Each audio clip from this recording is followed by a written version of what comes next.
Bismillahirrahmanirrahim. Assalamualaikum warahmatullahi wabarakatuh. Hai, perkenalkan saya Gatot Wiryadi, mahasiswa UIN Salatiga semester 7 program studi ilmu Quran dan Tafsir. Pada kesempatan kali ini saya akan membahas tentang isu sosial, yaitu child free. Apa sih child free itu? Child free merupakan sebuah pandangan di mana pasangan suami istri memilih untuk tidak memiliki anak. Alasan dari melakukan child free ini diantaranya yaitu kekhawatiran tumbuh kembang anak, masalah personal, masalah finansial, dan bahkan karena isu permasalahan lingkungan. Lantas, bagaimana Islam menanggapi fenomena ini? Untuk mengetahui respon Islam tentang hukum child free ini, maka umat manusia bisa mempelajari nas dan lihat pemikiran para faqih dalam menginterpretasikan child free ini. Child free memiliki kaitan erat dengan yang namanya pernikahan. Oleh karena itu, mari kita lihat makna dari pernikahan itu terlebih dahulu. Salah satu tujuan menikah yang disyariatkan Islam adalah guna mendapatkan keturunan. Keturunan ini dimaknai dengan memiliki anak kandung dari hasil pernikahan langsung yang dilangsungkan oleh laki-laki dan perempuan. Hal ini termaktub atau terdapat dalam surat An-Nisa ayat 1. Secara khusus bisa dipahami bahwa ayat ini menjelaskan bahwa memiliki keturunan adalah salah satu tujuan dari pernikahan. Kemudian ada surat Ar-Ra'd ayat 38. Ibnu Katsir disahkan bahwa Rasulullah SAW beserta para rasul sebelumnya juga merupakan seorang manusia yang melakukan aktivitas manusia pada umumnya, yakni makan, minum, berjalan di pasar, menikah, dan memiliki keturunan.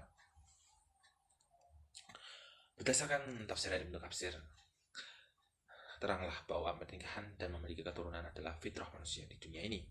Allah SWT memberikan kesempatan yang luas kepada manusia untuk menikmati kehidupan dunia bersama dengan pasangan hidup dan keturunan yang baik.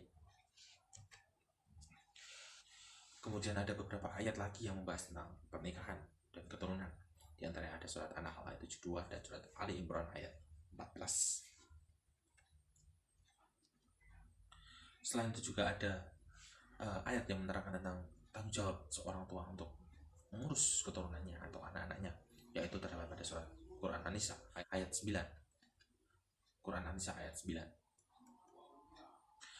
Kemudian ada hadis tentang pernikahan yang dimana ada seorang laki-laki yang menemui Nabi untuk bertanya terkait dia ingin menikahi wanita yang cantik dan baik keturunannya, akan tetapi dia bisa memiliki anak. Nabi melarangnya sampai 4 kali, tapi dia terus datang dan menanyakan pertanyaannya sama selama 4 kali dan ditolak 4 kali dan dilarang 4 kali itu. Pada akhirnya Nabi Muhammad SAW bersabda, nikahilah perempuan yang penyayang dan bisa melahirkan, sebab sesungguhnya aku ingin berbangga terhadap Nabi lain dalam jumlah umatnya. Hadis riwayat Abdul. Kemudian persamaan atau pandangan Islam tentang child free bisa dikiaskan dengan al-azl. Child free dan al-azl bisa dikatakan hampir sama. Al-azl adalah menumpahkan sperma di luar vagina sehingga sperma tidak bertemu sel telur istri sehingga tidak terjadi proses pembuahan. Pendapat Imam Ghazali